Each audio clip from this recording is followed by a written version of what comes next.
बात कर लेते हैं छत्तीसगढ़ चुनाव की।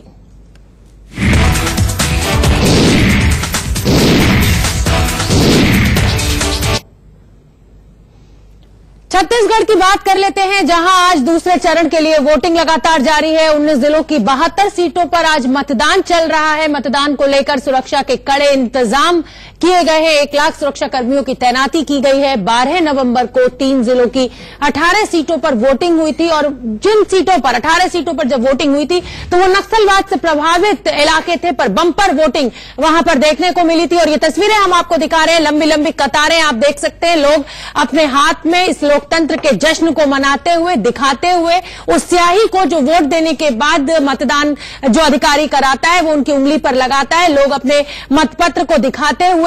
तो ये आपके सामने लंबी लंबी कतारें हैं। लोग बढ़ चढ़कर छत्तीसगढ़ का जो आखिरी चरण की वोटिंग है उसमें हिस्सा ले रहे हैं। हमारे साथ एक बड़ा पैनल आज जुड़ेगा, उसका मैं तारुफ आपसे करा देती हूं। नवीन जिंदल जी हमसे जुड़ेंगे, बीजेपी के स्पोक्स पर्सन है।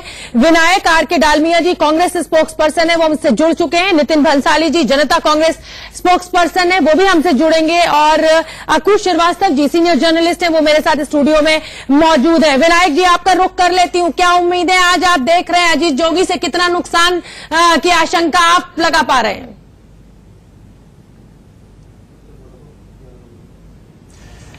देखिए, अब की बार कांग्रेस सरकार, छत्तीसगढ़ की जो जनता है वो कांग्रेस के साथ जुड़कर भाजपा के खिलाफ चुनाव लड़ेगी, क्योंकि जो भाजपा ने 15 सालों में झूठे वादे किए हैं, पिछले 15 सालों में भाजपा ना किसान की, ना जवान की, ना नौजवान की, केवल बेईमान की रही है। और जनता अब जान चुकी है और जनता मुंह तोड़ जवाब देगी और भाजपा को वोट की चोट पड़ने वाली है। दिल्ली में कहते हैं ना कि 15 साल में जब डीजल की गाड़ी खो जाती है, खराब हो जाती है, पोल्यूशन हो जाता है, उसको बाहर निकाल फेंकते हैं। इसी प्रकार रमन सिंह की जो सरकार है वो करप्ट है, उसमें पोल्यूशन है और सरकार उसको निकाल बाहर चलेगी। अच्छा, मतलब आपने अपनी जो पार्टी है उसको एक गाड़ी से कंपेयर कर लिया है कि अब नई गाड़ी खरीदने का समय आ गया है लोगों के लिए। चलिए आप बने रहिए हमारे साथ। अकुश श्रीवास्तव जी भी हमारे साथ जुड़े हुए हैं। अकुश जी, आपने छत्तीसगढ़ चुनाव पर बहुत करीबी से नजर बनाई है, क्या लग रहा है आपको, क्या उम्मीद आप देखते हैं? क्योंकि अजीत जोगी और मायावती का और भारतीय कम्युनिस्ट पार्टी का साथ आना दोधारी तलवार है, वो बीजेपी को भी नुकसान पहुंचा सकता है, कांग्रेस को भी। आपके हिसाब से किसको लग रहा है नुकसान पहुंचाता हुआ? देखिए, छत्तीसगढ़ को समझने के लिए जरूरी है कि छत्तीसगढ़ का बैकग्राउंड जिस तरीके का है। छत्तीसगढ़ का एरिया मूल रूप से कांग्रेस का एरिया रहा है और अब तक के जितने चुनाव हुए उसमें ज्यादातर में कांग्रेस को वहां काफी सीटें मिलती रही हैं। पिछली बार 13 में भी यही हाल था। और क्योंकि आदिवासी प्रभावित है इलाका, नक्सल है प्रभावित है, आदिवासी काफी हैं वहां पर, और ऐसी स्थिति में जहां कांग्रेस के समर्थन में चीजें रही हों, उसमें तय बात है कि अगर उसके घड़े का एक आदमी एक और अपने साथी के साथ, मायावती के साथ में मिलकर चुनाव लड़ रहा है, तो नुकसान कुल मिलाकर के कांग्रेस का ज्यादा होता दिख रहा है। और इस वजह से अजीत जोगी जो है जितना बड़ा डेंट डालेंगे, जितना बड़ा वोट शेयर करेंगे। आपको याद दिला दूं मैं कि 2013 में कांग्रेस और भाजपा का वोट परसेंटेज का जो अंतर था 0.7 का था सिर्फ, यानी कि कोई बहुत बड़ा अंतर नहीं था, लेकिन सीटें का अंतर थोड़ा ज्यादा हो गया था। क्योंकि हमारे यहाँ जो जिस तरीके की व्यवस्था है फर्स्ट पास फर्स्ट पोल वाले में, उसमें यही होता है कि जरा सा भी अंतर होता है तो वो फिर सीटें उस तरीके से बढ़ जाती हैं। तो इस लिहाज से मायावती और अजीत जोगी मिलकर निश्चित रूप से जितना ज्यादा वोट शेयर ले जाएंगे, जैसा कि उम्मीद की जा रही है कि दोनों का वोट शेयर मिला के 5, 5.5, 6% के आसपास होगा, क्योंकि वोट बढ़ा है, वोट परसेंटेज बढ़ा है, तो उसमें 6% के आसपास ऐसी स्थिति बन सकती है। ठीक है, हमारे साथ नितिन भंसाली जी जनता कांग्रेस स्पोक्स पर्सन भी जुड़ गए। नितिन भंसाली जी, आज तो आप दोनों के खिलाफ लड़ रहे हैं, कांग्रेस के भी बीजेपी के, लेकिन चुनाव का जब रिजल्ट आएंगे 11 दिसंबर को, जब आंकड़ा आएगा, तो ये ऊंट जो है वो किस करवट बैठेगा? या आप उम्मीद लगाए बैठे हैं कि पूर्ण बहुमत में आप आ रहे हैं? देखिए, हम जो लड़ाई लड़ रहे हैं ये किसी का नुकसान पहुंचाने के लिए नहीं लड़ रहे। हमारी लड़ाई छत्तीसगढ़ के उन पिछड़े वर्गों के लिए, दलितों के लिए, आदिवासियों के लिए, बहनों के लिए, इस प्रदेश के बेरोजगारों के लिए हमारी ये लड़ाई लड़ रहे हैं हम। और मैं आपको ये बता दूं कि भारतीय जनता पार्टी या कांग्रेस ये एक अलग विषय। हमारी सीधी लड़ाई 15 वर्षों का जो कुशासन है इस प्रदेश में भारतीय जनता पार्टी का, प्रदेश की 2.5 करोड़ जनता को उस कुशासन से मुक्ति दिलाकर इस प्रदेश में सुशासन कायम करना है। हमारा महागठबंधन इस प्रदेश में प्रचंड बहुमतों से सरकार बनाएगा, इसमें हमें कोई शंका नहीं है। जनता का आशीर्वाद हमें मिल रहा है। दोनों राष्ट्रीय दलों की स्थितियां, नीति और नीयत आप देख चुकी है, जनता देख चुकी है, और जनता विकल्प के तौर पर श्री अजीत जोगी जी के महागठबंधन को पसंद कर रही है, और हमें कोई शक नहीं कि हम इस प्रदेश में सरकार बनाने जा रहे हैं। ठीक है, आप हमारे साथ बने रहिए। नितिन जी, मैं इसको अवसरवादिता भी कहती हूँ। रिजल्ट आएगा उस दिन फिर आपसे बात करूंगी, लेकिन विजय लक्ष्मी हमारी सहयोगी हैं, उन्होंने मारवाही से हमें एक रिपोर्ट भेजी है। अजीत जोगी का वो इलाका है। छत्तीसगढ़ में दूसरे चरण का मतदान जारी है। 72 सीटों पे मतदान जो है वो चल रहा है। सुबह 2 सीटों को छोड़कर के बाकी तमाम सीटों पर सुबह 8 बजे से जो है वोटिंग शुरू हो गई है। फिलहाल हम एक आदर्श मतदान केंद्र पर खड़े हैं और तमाम जो वोटर्स आ रहे हैं उनका स्वागत जो है वो यहाँ पर किया जा रहा है। ये जो तमाम कार्यकर्ता खड़े हैं इनके द्वारा सेकेंड फेज का वोटिंग जो है वो चल रहा है। फर्स्ट फेज का वोटिंग पिछले बार जो हुआ था 18 सीटों पर। अभी जिस मतदान केंद्र पर हम हैं, कवर्धा क्षेत्र पर हम हैं, रमन सिंह का होम कॉन्स्टिट्यूएंसी है ये, और फिलहाल जो है वोटर्स जो हैं, अर्ली वोटर्स जो हैं वो आने शुरू हो गए हैं। कुछ लोग वोट डाल के भी आए हैं, उनसे जरा प्रतिक्रिया लेते हैं उनकी कि मुद्दे क्या हैं इस बार चुनाव के। विकास होना चाहिए, बेरोजगारी खत्म होनी चाहिए, ये मेन मुद्दा है चुनाव पे। आप बताइए, विकास की इन्होंने बात की, बेरोजगारी खत्म होनी चाहिए।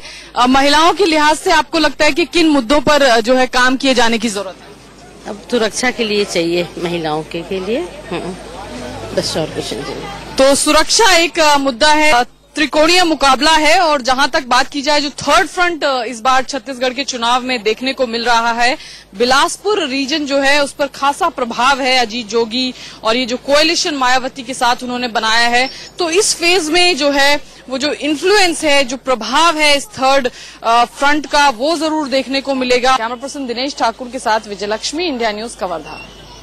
तो ये रिपोर्ट हमने आपको दिखाई। अजीत जोगी का इलाका है मरवाही, वहां से ये रिपोर्ट है। महिलाएं अपनी सुरक्षा को लेकर चिंतित हैं, लेकिन लोग बहुत बढ़ चढ़कर इस चुनाव में हिस्सा ले रहे हैं। और अब ये बुलेटिन आगे बहुत ही खास होने वाला है। हमारे साथ हमारे एडिटर इन चीफ दीपक चौरसिया भी जुड़ चुके हैं। दीपक सर, लोग बहुत बढ़ चढ़ के हिस्सा ले रहे हैं। 18 सीटों पर भी हमने देखा था नक्सलवाद के चलते हुए डर के बावजूद बहुत बम्पर वोटिंग हुई थी। बिल्कुल बम्पर वोटिंग हुई थी, और मुझे लगता है कि छत्तीसगढ़ में हमेशा से इसी तरह की वोटिंग आपको देखने को मिलेगी। छत्तीसगढ़ में बहुत कम मतदान हो जाए या औसत से भी कम हो जाए, ये बहुत कम देखने को मिलता है। और ये जो इलाके हैं यहाँ पर खासा उत्साह है, नक्सल प्रभावित नहीं है मोटे तौर पर ये इलाकों के अंदर। राजशाही भी आपको देखने को मिलेगी, SC ST का फाइट भी आपको देखने को मिलेगा। कुछ दिलचस्प कैंडिडेट भी आपको देखने को मिलेंगे, जैसे ब्रजमोहन अग्रवाल, वो रायपुर उत्तर से जीतते जाते, रायपुर दक्षिण से जीतते हैं। हाँ। और रायपुर दक्षिण से वो जब से खड़े हैं चुनाव में तब से जीत रहे हैं, 1990 से लगातार जीत रहे हैं। तो मुझे लगता है कि ऐसी कई सारी दिलचस्प सीटें हैं जहां पर देखने को मिलेगा हमको कि किस तरीके से वहां पर मतदान होता है और किस तरीके से वहां पर जीत मिलती है। और मुझे लगता है इसीलिए मतदान को लेकर लोगों में यहाँ पर ज्यादा उत्साह होगा, ज्यादा मतदान होगा। और पूरे के पूरे जो छत्तीसगढ़ की ये 72 सीट्स हैं जिनके ऊपर वोटिंग हो रही है, इन 72 सीट्स के अंदर हमको ये देखने को मिलेगा कि एक सेटिस्फैक्ट्री मतदान हुआ है, एक अच्छा मतदान हुआ है। और यही अच्छा मतदान जो है हमको प्रजातंत्र की राह पर आगे ले जाएगा। ठीक है विनायक जी, अगर बम्पर वोटिंग हो रही है तो आपको क्या लग रहा है, इससे आपको फायदा होगा या नुकसान होगा? मेरा पहला सवाल। दूसरा, आपने मुख्यमंत्री चेहरा घोषित नहीं किया है, उसके चलते भी कहीं ना कहीं दिक्कत होती है मतदाताओं को, क्योंकि उन्हें अपना नेता, अपना लीडर पता नहीं होता है। कैसे लेते हैं आप इसको, और क्या मानते हैं कि क्या नुकसान हो सकता है? क्योंकि एग्जिट पोल में छत्तीसगढ़ रमन सिंह कब्जा करते हुए फिर से दिख रहे हैं।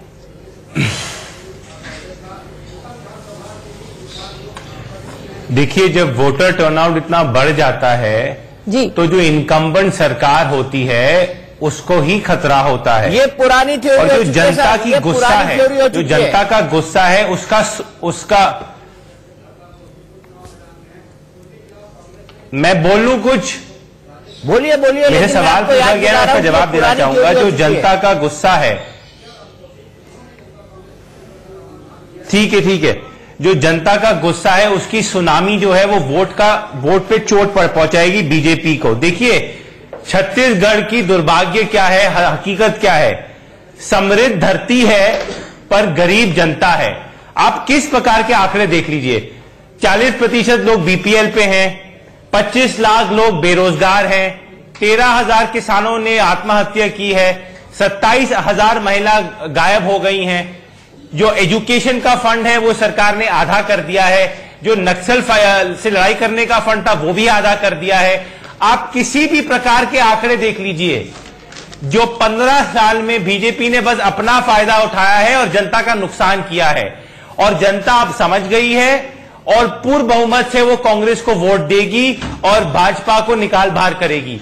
और जो बेरोजगारी का दिक्कत है, बेरोजगारी अब भाजपा को हो जाएगी और जनता को नौकरियां मिलेंगी।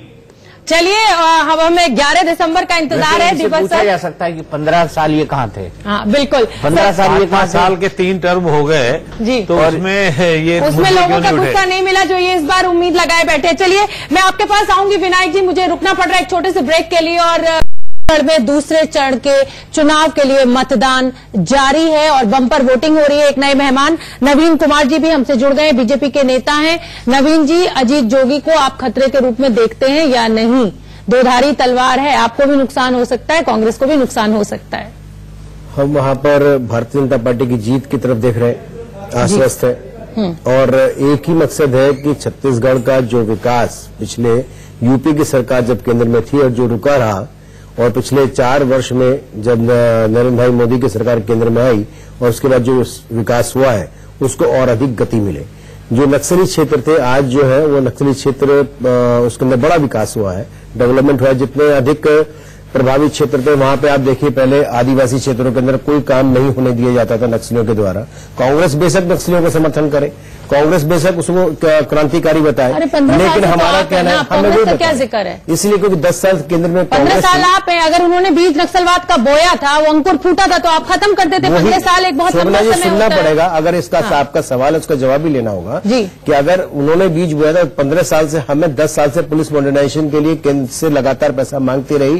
मुख्यमंत्री जी का जिला नक्सलवादी जिलों में घोषित किया था, अब जाकर आई है सरकार के विषय में बात करने का कोई हक नहीं है। अजीब सा, मतलब अजीब सा आप लोग आर्गुमेंट करते हैं कि 10 साल हम तो थे, रमन सिंह तो थे, लेकिन 10 साल यूपीए की सरकार थी इसलिए राज्य ने विकास नहीं किया। देखिए, राज्य के अधिकार और केंद्र के अधिकार अलग अलग होते हैं। राज्य के पास विकास के लिए अलग पैसा होता है, केंद्र के पास विकास के लिए अलग पैसा होता है। राज्य अपनी अलग नीतियां बनाता है, अपना अलग बजट बनाता है, केंद्र अपना अलग नीतियां बनाता है, अपना अलग बजट बनाता है। तो ये बहाना नहीं चलेगा कि यूपीए की सरकार 10 साल थी तो 10 साल वहां पर विकास नहीं हुआ, मोदी जी आए तो तेजी से विकास होने लगा।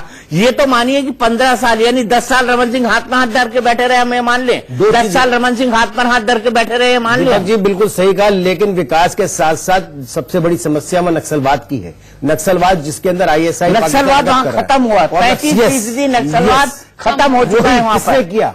वो किसने किया? रमन सिंह सरकार ने किया। मैं इसीलिए बहुत अधिक विकास के लिए पुलिस आप जबरदस्ती सरकार पर लेके चले जाते हैं। आपको नहीं पुलिस मॉडर्नाइजेशन एक ऐसा सब्जेक्ट है जो कई सालों से लंबित है और उसमें कई सरकारें आ चुकी है और कई सरकारें नहीं किया ना। अब तो किया पुलिस मॉडर्नाइजेशन में सबसे ज्यादा काम किसने किया? कांग्रेस ने क्यों नहीं किया? बार बार मैं कहता हूँ ना तो सीमाएं सुरक्षित रखनी है, इंटरनल सिक्योरिटी को सुरक्षित रखना है, केवल उन्होंने बातें करनी है, बहाने करने, जहाँ विकास हो प्रदेश में आप कांग्रेस को 15 सालों से छत्तीसगढ़ में नक्सलवाद को बढ़ावा देने वाली कांग्रेस और उसको रोकने का काम किया रमन सिंह ने, और उसके बाद आज कर रहे हैं नरेंद्र मोदी के साथ में। ये मत भूलिए कि छत्तीसगढ़ में पूरी की पूरी लीडरशिप कांग्रेस की खत्म कर दी गई थी नक्सलियों के द्वारा, इस बात को मत भूलिए। वही नक्सल कौन नहीं जानता जिस सिंह अजीत जोगी का वो ये अनसब्सिडेंटेड आरोप है। ये आरोप नहीं लगाने दूंगा क्योंकि ये आरोप अनसब्सिडेंटेड। मुझे कुछ कहने दीजिए सर। ठीक है विनायक जी, थोड़ी सी समय की पाबंदी है, मुझे ब्रेक के लिए रुकना पड़ रहा है। ब्रेक से लौटते ही मैं आपका रुख करूंगी और आपका जवाब लूंगी जो आप नवीन जी को देना चाहते हैं। रुकेंगे एक छोटे से ब्रेक के लिए।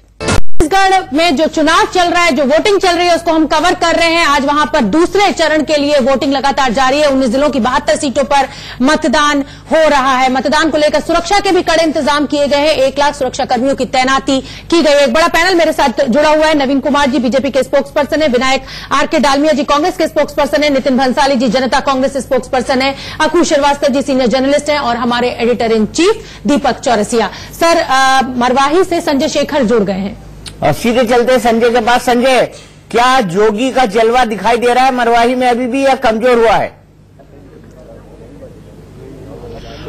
देखिए, मैं मरवाही में उस मतदान केंद्र पे खड़ा हूं जहां पे अभी से कुछ देर बाद अजीत जोगी पूरे परिवार के साथ आएंगे और वोट करेंगे। सारबहरा का ये मतदान केंद्र है और बड़ी संख्या में लोग यहां पर आकर के सुबह से ही मतदान कर रहे हैं। काफी लंबी कतारें लगी हुई है, हमारे कैमरामैन आपको दिखा रहे हैं। और आपने जैसा कहा कि अजीत जोगी का जलवा तो निश्चित तौर पे जो है मरवाही में उनका देखने को मिलता है। मरवाही में एक बड़ी फॉलोइंग्स है, उनकी एक चाहने वाले और उनके समर्थकों की लंबी कतार है जो मरवाही में देखने को मिलती है। लेकिन उनका राजनीतिक भविष्य जो है इस बार जरूर दांव पर लगा हुआ है, क्योंकि अगर उनका गठबंधन इस बार के चुनाव में बहुत कुछ नहीं कर पाता है तो निश्चित तौर पे उनके जलवे पर, उनके नेतृत्व पर सवाल खड़ा होगा। मैं यहाँ पर बहुत सारे मतदाता है, उनमें से कुछ लोगों से बात कराना चाहता हूँ। आप पहली बार वोट करने आ रही हैं, कितना एक्साइटेड है वोट करने को लेकर के? बहुत एक्साइटेड हूँ, इसीलिए तो यहाँ हूँ। क्या सोच करके वोट करेंगी आप? गरीबों के लिए कुछ ज्यादा हो अच्छा, और लड़कियों के लिए हो जो स्कूल में जाती है, कॉलेज में जाती है, उन लोगों के लिए अच्छा स्कोप निकाले कुछ सरकार, तो सबको मद्देनजर रखे, ना ही बड़े लोगों को पर छोटे लोगों तक भी सीमित। आप जरा बताइए, आप क्यों वोट करने आए हैं यहाँ पे? अब हर साल डालते आ रहे, हमारा अधिकार है वोट डालने का, तो डाल रहे हैं और सबको भला ही हो ऐसा करके हम चाहते हैं। अजीत जोगी की पत्नी आपकी विधायक यहाँ रही है, समस्या सब दूर हो गई कि अभी भी है? वही है दूर, अब कुछ बाकी है, वो भी हो जाएगा। वो भी हो जाएगा। चलिए कुछ और लोगों से बातचीत करते हैं। आप क्या सोच करके वोट करने आए? जी संजय। अच्छा जी जी संजय, मेरा एक बड़ा सीधा सा सवाल है। गठबंधन की बात आई, रायपुर में जब छत्तीसगढ़ दौरे पर आए गृह मंत्री राजनाथ सिंह, उन्होंने साफ साफ कह दिया कि हम तो अजीत जोगी को आमंत्रित करने के लिए तैयार हैं। उसके बाद रेणु जोगी ने कहा कि नहीं, अगर अलायंस की नौबत आई है तो हम तो कांग्रेस से करेंगे। तो ये जो सिचुएशन है, अजीत जोगी को कहीं इस बात का नुकसान तो नहीं होगा कि लोग यही सोच के चल रहे हैं कि अजीत जोगी पिछलग्गू ही बनेंगे, वो किसी भी तरह किसी पार्टी से अलायंस करके सरकार के अंदर शामिल होंगे? ऐसा इंप्रेशन तो लोगों के अंदर नहीं जा रहा है कि एक छोटी फोर्स बनेंगे अजीत जोगी, एक बड़ी फोर्स नहीं बन सकते। बीजेपी तो बहुमत में आ ही रही है। जी, निश्चित तौर पर ये इंप्रेशन है, क्योंकि अजीत जोगी के कई फैसले जो पिछले दिनों में हुए हैं, जैसे पहले अजीत जोगी कह रहे थे कि डॉक्टर रमन सिंह के खिलाफ चुनाव लड़ेंगे और वहां पर जाकर के बाकायदा उन्होंने कैंपेन की, तमाम तैयारियां की और बाद में एकाएक मरवाही शिफ्ट हो गए। कई उनके बयान जो है लगातार बदलते रहे हैं और आखिरी दिन जो हुआ, पहले उन्होंने कह दिया कि हम भारतीय जनता पार्टी के साथ चले जा सकते हैं क्योंकि राजनीति में कुछ भी असंभव नहीं है। लेकिन जैसे ही मायावती आई और मायावती को लगा कि इस बयान से है उनका वोट बैंक खिसक सकता है, तो मायावती ने जब उनको नाराजगी जताई उनपे, तो उसके बाद तत्काल उन्होंने मायावती की मौजूदगी में ही अपने बयान को पलटा और फिर आठ धर्म ग्रंथ, जिसमें गीता से लेकर के बाइबल और कुरान से लेकर के जो यहाँ सतनामी समाज का जो धर्म ग्रंथ होता है उस सबको लेकर के उन्होंने कसम खाई और कहा कि हम भारतीय जनता पार्टी के साथ किसी भी सूरत में नहीं जाएंगे। मैं मरना पसंद करूंगा लेकिन भारतीय जनता पार्टी के साथ जाना पसंद नहीं करूंगा। लेकिन इसके बावजूद मैं ये कहना चाहूंगा कि राजनीति में कुछ भी असंभव नहीं है। अजीत जोगी जी को बाद में जहां पर कंफर्टेबल महसूस करेंगे, जहां पर उनका राजनीतिक भविष्य बेहतर दिखेगा, वहां जा सकते हैं, चाहे वो कांग्रेस के साथ हो या भारतीय जनता पार्टी के साथ। ठीक है नितिन भंसाली जी, जो सवाल दीपक सर ने संजय शेखर से पूछा वही सवाल अब आपसे भी है कि अजीत जोगी क्या छोटी फोर्स बनकर ही रह जाएंगे और बार बार जो बयान बदल रहे हैं, क्या उससे नुकसान नफा कुछ होगा उनको? ये मत कहिएगा कि पूर्ण बहुमत ला रहे हैं, क्योंकि पूर्ण बहुमत आप नहीं ला रहे, ये बड़ी साफ स्थिति है। बिल्कुल नहीं। अजीत जोगी और उनका महागठबंधन इस प्रदेश में पहली शक्ति है और हम इस प्रदेश में प्रचंड बहुमतों से सरकार बनाने जा रहे हैं। इसमें किसी बात की कोई शंका नहीं है। महागठबंधन हमारा इस प्रदेश में सरकार में मुझे एक बात बताइए 90 सीटों पर अपने कैंडिडेट गिना दीजिए। अरे वो तो जब 11 तारीख को ईवीएम खुलेगी जब। नहीं 90 सीटों पर आप अपने कैंडिडेट गिना दीजिए। अगर आप पार्टी के प्रवक्ता हैं, पार्टी नहीं 90 सीटों पर कैंडिडेट की लिस्ट लेकर नहीं दीपक सर, मैं 90 सीटों के कैंडिडेटों की लिस्ट लेकर नहीं आया हूं। मुझे अगर बोला गया होता कि 90 कैंडिडेटों की लिस्ट लेकर आना है तो जरूर आता, 100% आता। 33 पे बसपा लड़ रही है, 2 पे सीपीआई और बाकी सीटों पर जनता कांग्रेस। छत्तीसगढ़ 55 सीटों पर हम चुनाव लड़ रहे हैं और निश्चित तौर पर बहुत अच्छी स्थिति है। अभी थोड़ी देर पहले संजय जी से आपने क्वेश्चन किया, अजीत जोगी जी ने यह कहा है कि वो बीजेपी को समर्थन करेंगे। ये सरासर मिथ्या है, झूठ है और आपके राष्ट्रीय चैनल। अरे खुद जोगी जी ने कहा था, ये खुद जोगी जी ने कहा था, ये खुद जोगी जी ने कहा था। नहीं मैंने नहीं कहा था। मुझे सपना नहीं आ रहा है, मैं जोगी जी का मास्क पहन के नहीं बोल सकता। कह ही नहीं सकते। उन्होंने कहा ऐसी फांसीवादी ताकतों के साथ मैं मरना पसंद करूंगा, लेकिन मैं भारतीय जनता पार्टी को न समर्थन दूंगा और न लूंगा। संजय शेखर कुछ कहना चाहते हैं, 1 मिनट, आपके मित्र संजय शेखर कुछ कहना चाहते हैं। संजय बताइए, अजीत जोगी ने बीजेपी की तरफ धर्मी के संकेत दिए थे या नहीं दिए थे, ये बता दीजिए। जी, वो तो उन्होंने तो साफ साफ कहा था कि राजनीति में कुछ भी असंभव नहीं है। लेकिन मैं तो नितिन जी से यही चीज पूछना चाहूंगा और दीपक जी आप जरूर उनसे पूछिए कि पूरे छत्तीसगढ़ में तो अलग बात है, वो अपना कुनबा को बचा पाएंगे क्या? 3 लोग चुनाव लड़ रहे हैं, क्या तीनों लोग जीत पाएंगे? इसके लिए आश्वस्त है क्या? क्योंकि मैं अभी कोटा में मौजूद हूँ और अकलतरा भी घूम करके आया था। वहाँ की जो स्थितियां हैं कुछ और रह रही है। क्या अपने कुनबा को बचा पाएंगे? जवाब दीजिए नितिन जी। संजय शेखर ने सीधा सवाल आपसे छत्तीसगढ़ को बचाएंगे। छत्तीसगढ़ को इस 15 वर्षों के भारतीय जनता पार्टी के कुछ। अरे पहले आप अपनी पार्टी तो बचा लीजिए, 3 और 4 पहले आप अपनी पार्टी बचा लीजिए, उसके बाद छत्तीसगढ़ बचाइएगा। स्पष्ट बहुमत की बात है। बिल्कुल पार्टी बची हुई है, बिल्कुल पार्टी बची हुई है, बिल्कुल पार्टी बची हुई है और ये पार्टी छत्तीसगढ़ियों के अधिकारों और हितों के लिए लड़ रही है और हमें पूरा हमें भरोसा नहीं, पूरा हमें। ठीक है, चलिए ठीक है। नितिन भंसाली जी सुन लिया, आपको विनायक जी का रुख करना चाहेंगे। ठीक है, विनायक जी बीजेपी के साथ नहीं जाएंगे, फांसीवादी ताकतों के साथ नहीं जाएंगे। लड्डू आपकी थाली में आता हुआ दिख रहा है क्या आपको? मतलब मुझे ये लग रहा है कि कर्नाटक का जेडीएस फॉर्मूला आप यहाँ नहीं लागू करते छत्तीसगढ़ में। विनायक जी,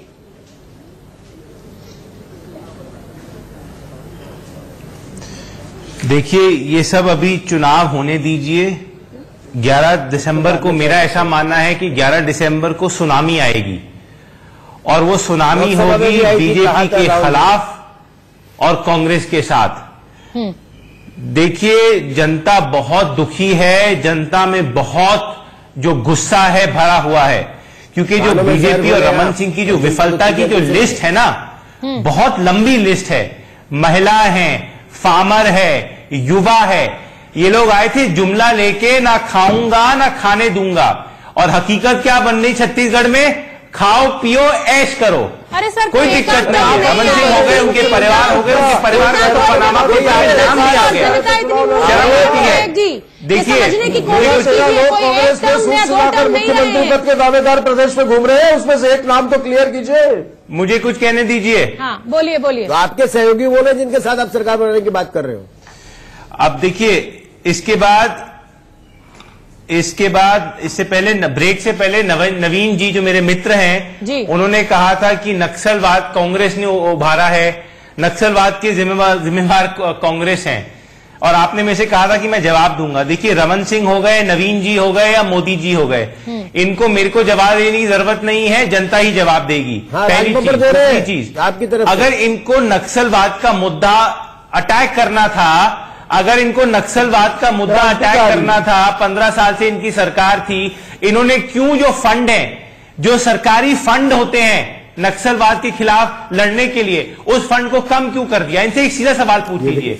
2 फंड इन्होंने बहुत महत्वपूर्ण फंड कम किया। एक तो स्टेट एजुकेशन का फंड कम किया, जो शिक्षा का फंड होता है, दूसरा नक्सलवादी का फंड होता है। तीसरी चीज, एक और सवाल है, मुझे मालूम नहीं, अभी तक तो आदिवासी फंड हुआ, कांग्रेस ने फंड निकाला है। मैं तो बोल ही नहीं रहा था, वही बोलने लगा था।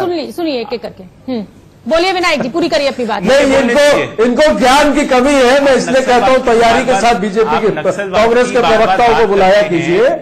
ये सीक्रेट सर्विस फंड होता है जिसकी वो ऑडिट होती है, न कोई हिसाब किताब होता है।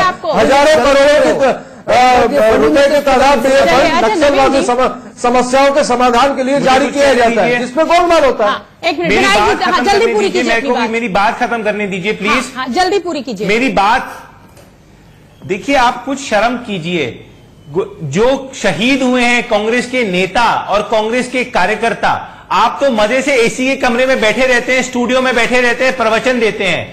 नुकसान किसको पहुंचा है, चोट किसको लगी है? अरे तो आप ही तो कह रहे हो, क्या बात है? राज बब्बर कहते हैं नक्सली क्रांतिकारी है, दूसरा नेता आपका कहता है और तीसरा नेता आपका कहता है कश्मीर में आतंकवादी ने निर्दोष कर रहे। आप कहने क्या चाहते हो? किस दायित्व से, किस मुंह से आप कहने क्या चाहते हो भाई विनायक भाई? ये तो बताओ, आपके एक नेता बड़े कहते हैं कि नक्सली आतंकवादी है, दूसरा नक्सली क्रांतिकारी है, दूसरा आपका नेता कहता है सेना प्रमुख अली का गुंडा है, तीसरा आपका बड़ा नेता कहता है कश्मीर में आतंकवादी नहीं निर्दोष लोग मारे जा रहे हैं, चौथा आपका नेता कहता है पाकिस्तान की सरकार, पाकिस्तान का आतंकवादी संगठन, मोदी सरकार नवीन जी शांत हो जाइए। आपसे 2 सवाल हैं। नवीन जी, आपसे 2 सवाल हैं केवल। मेरे 2 सवालों का जवाब दीजिए। जो शिक्षा का फंड है वो आपने कम क्यों किया रमन सिंह सरकार ने? और जो नक्सलवादी से लड़ने का जो सरकार को फंड देता है, सरकार के पास जो पैसा होता है, वो आप लोगों ने कम क्यों किया? जो नक्सल का फंड है वो आप लोगों ने कम क्यों किया? आप बार बार नक्सल कहते रहते हैं, कभी अर्बन नक्सल तो कभी रूरल नक्सल।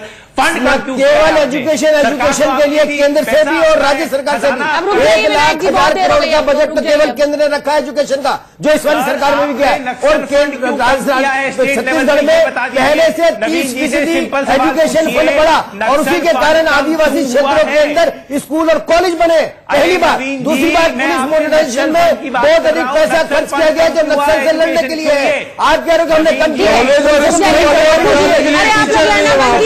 सामने आ जाएगा। सुबह का टाइम है, 9:45 बजे का। थोड़ा तो भगवान श्री राम से डरो, बहुत दिलचस्प भगवान श्री राम से डरो भाई। को जब कितने टीचर है, कितने तो रमन सिंह मुझे बड़े नजर आए और मोदी छोटे नजर आए, और कुछ जगहों पर तो ऐसा था कि अमित शाह का फोटो ही गायब था। तो अब क्या ये माना जाए कि रमन सिंह अपनी पूरी कैपेबिलिटी पर ले जाएंगे? वो जो मोदी की एक सुनामी आती है, चाहे हमने हर जगह गुजरात में देखा हो, हरियाणा में देखा हो, मुझे लगता है इसका ऐसा विश्लेषण करना ठीक नहीं है। पोस्टर में क्या है, किस तरीके से है, कितने पोस्टर है, इसके बारे में टिप्पणी नहीं की जा सकती। लेकिन मैंने कल एक वरिष्ठ नेता का बयान देखा था और उनका कहना था कि मध्य प्रदेश, राजस्थान और छत्तीसगढ़ में हमारे पास डबल इंजन वाली गाड़ी है। हालांकि राजस्थान की वो डबल इंजन वाली गाड़ी थोड़ी गड़बड़ा रही है, वो थोड़ी पटरी से उतर गई है, लेकिन मध्य प्रदेश और छत्तीसगढ़ में उनके पास डबल इंजन वाली गाड़ी है, ये उनका कहना है। डबल इंजन से उनका मतलब है एक तरफ शिवराज है, दूसरी तरफ मोदी है, एक तरफ रमन सिंह है, दूसरी तरफ मोदी है। तो मोदी के काम और रमन सिंह के काम, दोनों के कामों को क्लब करके वोट मांगा जा रहा है और इसका असर चुनाव के अंदर पड़ता हुआ दिखाई दे रहा है। लेकिन दीपक जी, आपने कहा कि हमें पोस्टर्स पर चर्चा नहीं करनी चाहिए, लेकिन अभी तक जो चुनावों में हम देखते आए हैं, मोदी लहर, हमेशा मोदी का इस्तेमाल किया जाता है। पता नहीं कितने पोस्टर छपे। ये भी लेकिन मैं इस पे एक चीज आपको बताऊं, जैसे वहां बड़ा रोचक मैंने देखा वो रमन सिंह निश्चित रूप से बड़ा चेहरा है और रमन सिंह को आगे करने का कारण पार्टी की सोच मुझे लगता है शायद ऐसी रही होगी कि जितना काम और जितना चाउर वाले बाबा जो ये कहलाते हैं और जिस तरीके से उन्होंने एक एक जिले में, एक एक कस्बे में जाकर के काम करने की कोशिश की है, तो रमन सिंह का चेहरा एक बड़ा चेहरा वहां पर है, न कि मोदी का। और मोदी एक फोर्स एक बड़ी है जरूर, लेकिन रमन सिंह वहां पर पूरी तरीके से नहीं, वो तो उसकी वजह उन्होंने बताने के लिए ये की है तरीके से कि एक साथ एक अपनी बात रखेंगे और चले आएंगे। वो ये नहीं कर रहे हैं कि एक एक जिले में, जैसे कि पहले करते थे कि एक एक दिन में 4-4 रैली एक एक जिले में कर रहे हैं, वो नहीं कर रहे हैं मोदी। कॉन्फिडेंट है, कहीं ना कहीं कॉन्फिडेंट है और इसीलिए वो उसको आगे बढ़ा रहे हैं। चलिए ठीक है।